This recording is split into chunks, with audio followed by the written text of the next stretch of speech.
Hello, and welcome to Tell Me About Your Book. My name is John Christian. In this episode, I will be speaking with self-published author Gary Randolph. He has written a series of books which are science fiction, but it's also humor. Just sounds like a whole lot of fun. So stay tuned.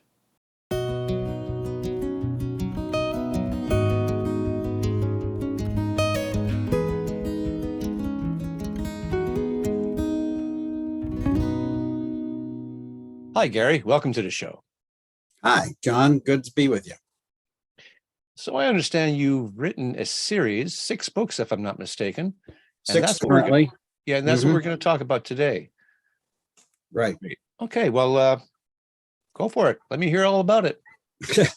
Okay, well, I call it the Galactic Detective Agency.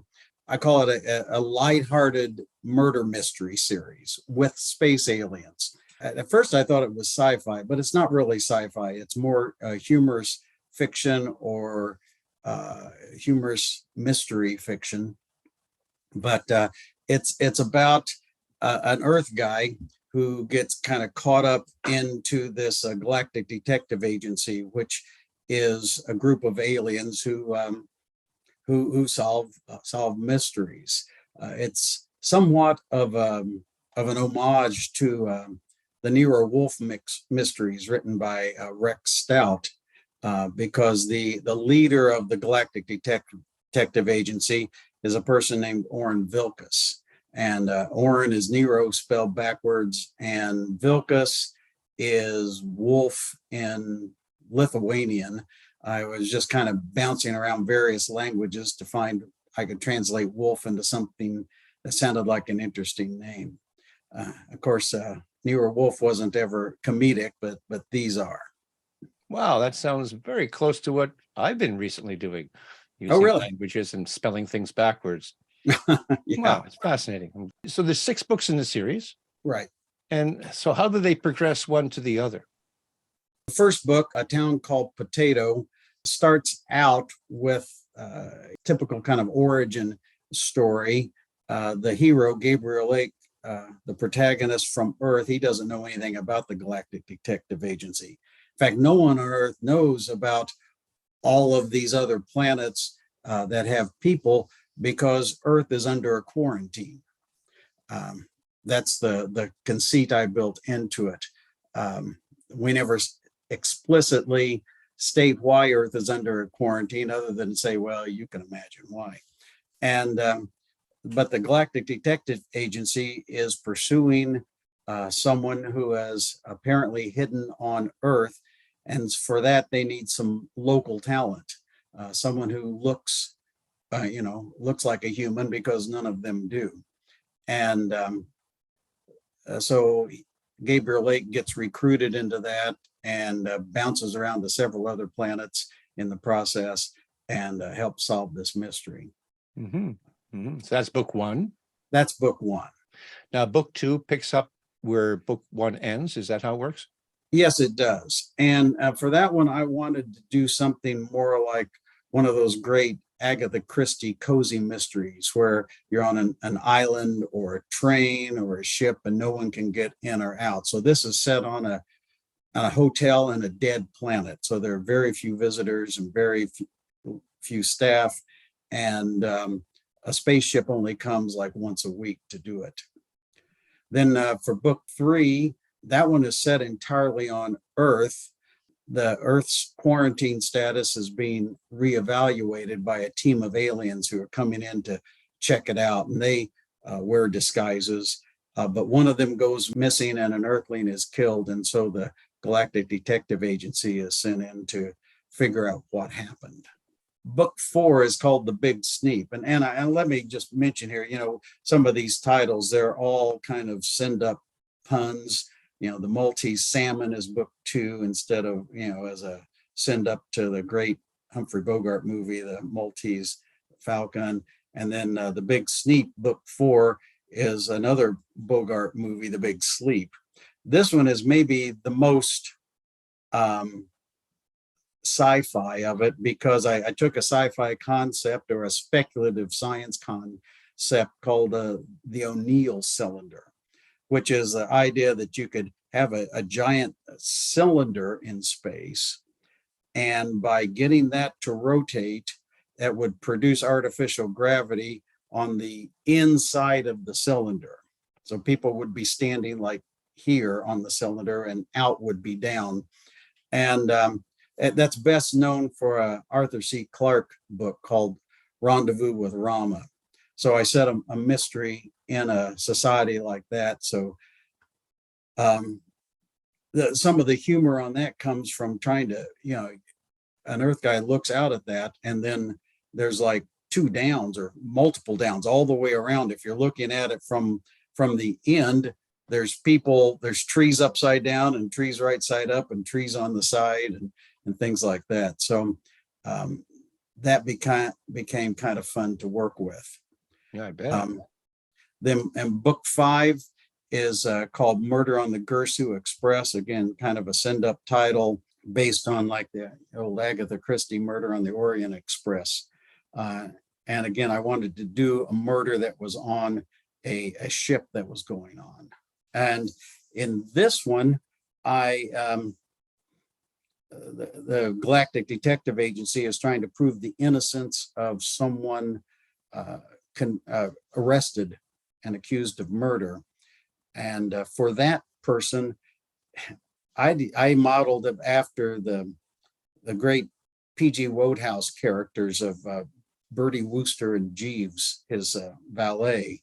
If you've ever read any of that, or there was a series of shows where they were portrayed by Hugh Laurie and Stephen Fry back in the 90s.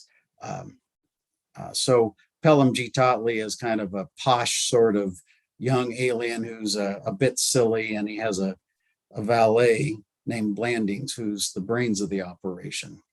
I have so much fun working with them that what I'm working on right now is spinning them off into possibly their own series, at least their own book. And then book 6, which I have so far, is called the Corbomite Maneuver. That name comes from a famous Star Trek original series episode called the Corbomite Maneuver. So I just kind of reversed some syllables there. But it's about stolen artwork that leads to murder. So, it's all just kind of fun and silly, but there's a real mystery in them. And so it's a very niche genre and niche market, but I'm getting a growing group of readership that's following along and picking up the books. Wow. You seem to have a very fascinating brain. Where did you come up with all these stories? It's great, 6 books, and you still have some spin-offs in mind for some of your characters.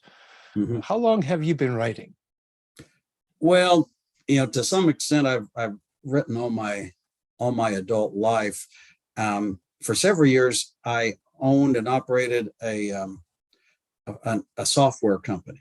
I have a background in IT and programming, and I took on the job of writing all of the computer manuals. And that was a challenge in writing concise and in writing clearly. I also wrote a lot of the marketing materials. And so that gave me some other skills along the way. I've done a bunch of other writing articles. I was a computer professor for several years. So I wrote papers. I've written a textbook on the SQL database language. And then I've also done writing for fun, some comedy sketches and a few things like that. So this kind of pulls a lot of all that in together. Of course, yeah. So I take it you're not in IT anymore. Are you retired? Is this what you do now full time? I'm semi-retired. Okay. Since 2010, I quit being a professor and worked as an independent software developer. And I still do some of that, but I'm trying to cut back on that and just retire slowly. But as I've done that, I started writing these books. I started a few other things in like 2018, but I started this series during the lockdown in 2020. And I think this is really where I found my niche, what I can write well. Mm. So many people I talk to use the pandemic as a time to write. Right. Mm-hmm. Maybe there's some good that came from it. Unfortunately, a lot of people have to die, but that's interesting.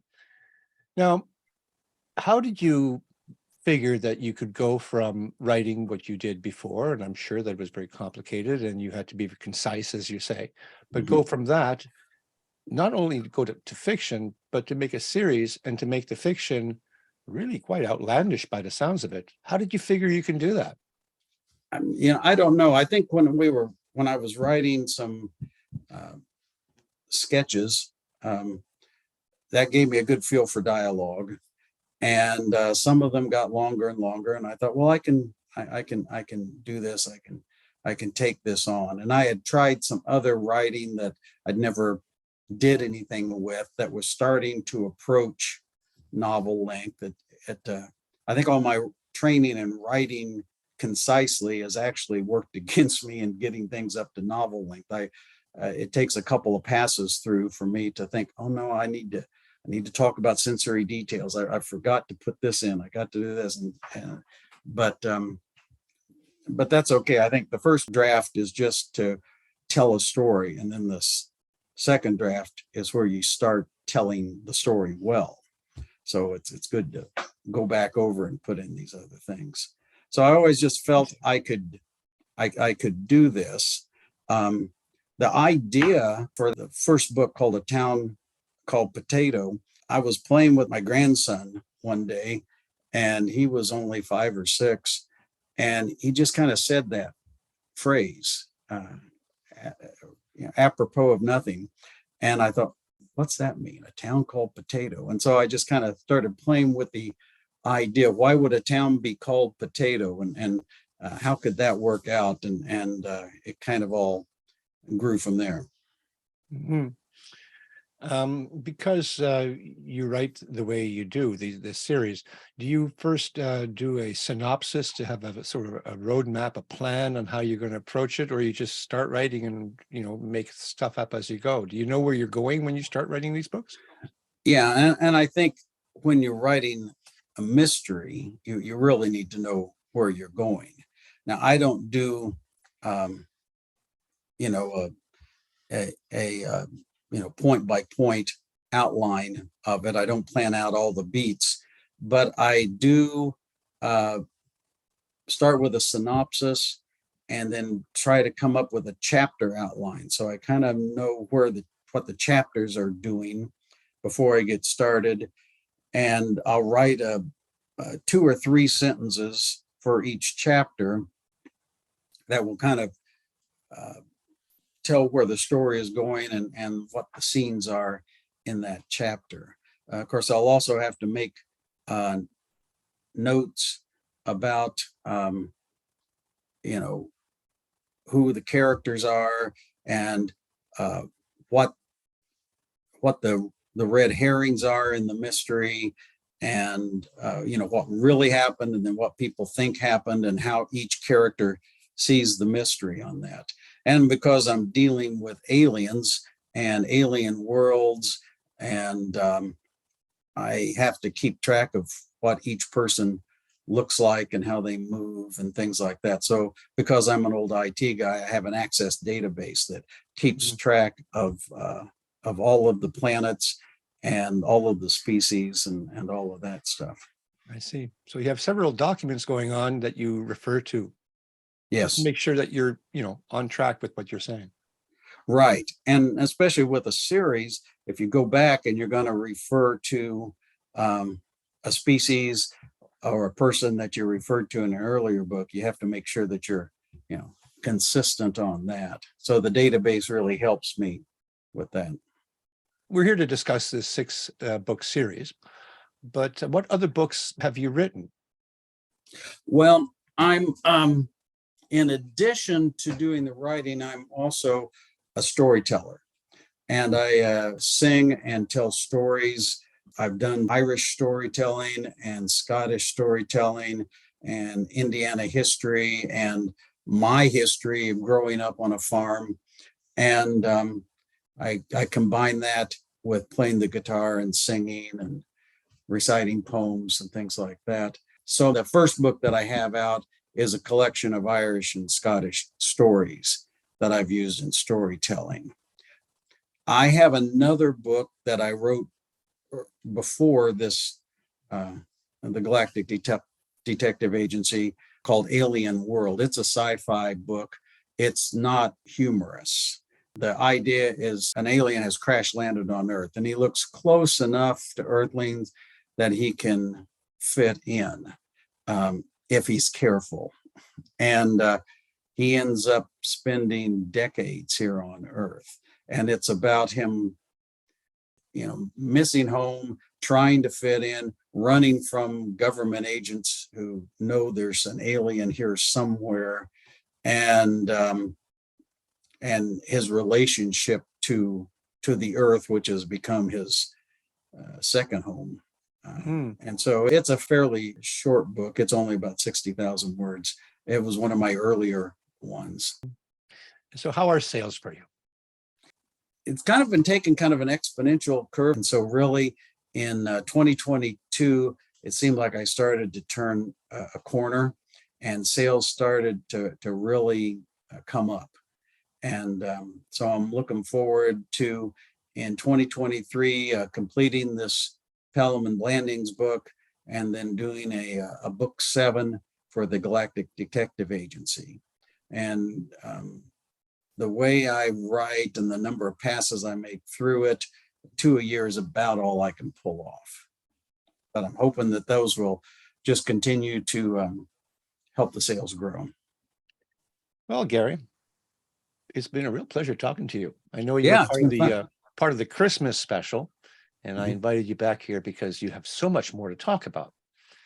And as you can see, I'm a guitarist too, and I like to entertain people. So I know where you're coming from. We have a lot of similarities, you and I. We do, don't we? Yeah, we do. I've never been to Indiana. I guess that makes you a Hoosier. Is that what they call you? That's what you call me, yeah. All right. Well, I live in the Maritimes, and though I come from Toronto, here they call them blue nosers. Something to do with the cold weather, and your nose gets blue or something. I love the Maritimes. I was up there in 2010. Went all the way around Cape Breton Island. Cool. Spent some time on Prince Edward Island and New Brunswick. Oh, good. Lovely place. I want to get back. Well, you're welcome anytime. Great. And and when you write more books, contact me. Okay. We'll talk about them as well. That'd be great. I'd love to do that. This has been fascinating. Okay. Thank you for being on the show. Thank you, John. Take care. Bye-bye. Bye.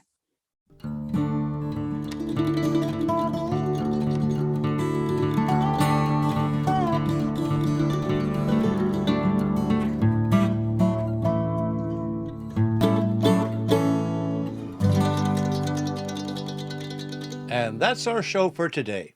If you like what I do here on Tell Me About Your Book, then hit the like button and subscribe. And don't forget to ring that bell for future notifications. And if you are a self-published author, I would really love to speak with you. Until such time, keep on writing and be kind to one another.